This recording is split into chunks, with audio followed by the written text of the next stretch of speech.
allons passer aux travaux de la 4e commission et conformément au règlement intérieur du Conseil de Paris, je vais donner la parole à son président, Gauthier Caron-Thibault. Madame la maire, mes chers collègues, la 4e commission a commencé par une audition dans le cadre de la présentation du plan de prévention des risques liés au chemsex.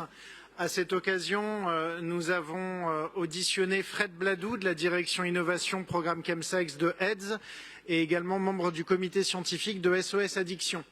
Il était pour nous important de mener cette audition car si le phénomène date de 10 ans et que la drogue en milieu festif a toujours existé, elle se généralise avec en parallèle la multiplication de nouveaux produits de synthèse comme des quintinones qui arrivent de plus en plus sur la scène. Des produits qui sont associés à des psychostimulants et à des nouvelles drogues comme le GHB, le GBL, ce qui permet de dire qu'à peu près, de constater qu'à peu près aujourd'hui, il y a en circulation 8 produits sur la place parisienne qui contribuent à donner corps au phénomène du chemsex.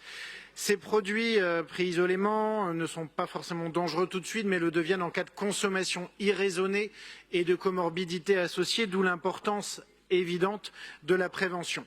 Notre collègue Jean-Luc Romero-Michel a présenté le travail réalisé pour ce plan lancé en 2021 pour 4 ans, regroupant des associations très variées comme AIDS, mais également les narcotiques anonymes, rejoignant cela par des institutionnels comme la RATP ou le ministère de la Justice avec un objectif, la facilité d'accès à l'information pour les usagers et les professionnels, mais également pour un public large, car si on estime à 15-20% des hommes ayant des relations sexuelles avec des hommes pratiquant le chemsex, il entre également dans le scope aussi d'autres communautés et il est important de ne pas stigmatiser sur ce sujet une seule population.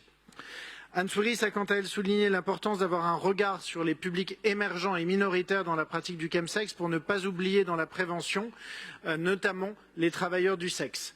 Elle a pu présenter également 2 facteurs aggravants du chemsex. D'une part, la méconnaissance de la réduction des risques par les professionnels sanitaires, sociaux, mais également les professionnels de la nuit, d'où la nécessité de former. Et également, d'autre part, la difficulté d'accès aux lieux de soins en s'appuyant sur l'étude réalisée par la mission métropolitaine de la prévention des conduites à risque, étude particulièrement alarmante. D'où l'importance pour la ville de se mobiliser sur ce sujet. Paris est la première à agir ainsi, ce qui fait que sur ce sujet encore balbutiant, nous avançons pas à pas, un peu sous la forme d'une recherche-action, et nous commençons à être intéressés par d'autres collectivités, en particulier Marseille. Cela montre que nous devons aussi compter sur l'État, d'une part en tant qu'institution qui devrait se mettre à participer pleinement à ce plan en réalisant l'état des lieux nécessaires en cas de pratique de chemsex ayant entraîné des drames. Nous attendons toujours la réalisation de la première mesure du plan.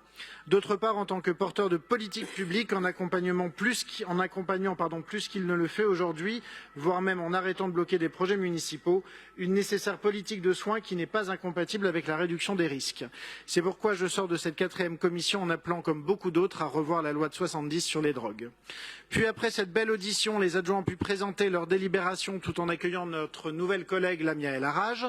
Plusieurs délibérations seront soumises à notre vote lors de ce Conseil, concernant notamment des délibérations particulièrement intéressantes par des symboles qu'elles véhiculent, comme la mise en œuvre d'une mesure de la promesse républicaine avec la délibération Ose la fonction publique, ou le financement de Paris qui sauve pour former des jeunes aux gestes de premier secours. Des délibérations plus lourdes ont également été présentées, traduisant bien l'engagement de la ville dans les actions de solidarité, comme le financement de la MDPH par Lamia El Harraj ou l'augmentation du budget du KSVP en prévision de la hausse du nombre de bénéficiaires du RSA au regard de la crise par Léa Filoche. Un budget à la hausse nécessaire également au regard des demandes de plus en plus fortes d'hébergement, alors que cette responsabilité relève bien de l'État. Je finirai en signalant qu'une dizaine de vœux ont également été déposés, mais je laisserai les élus concernés les présenter et les adjoints y répondre. Je vous remercie. Merci à vous.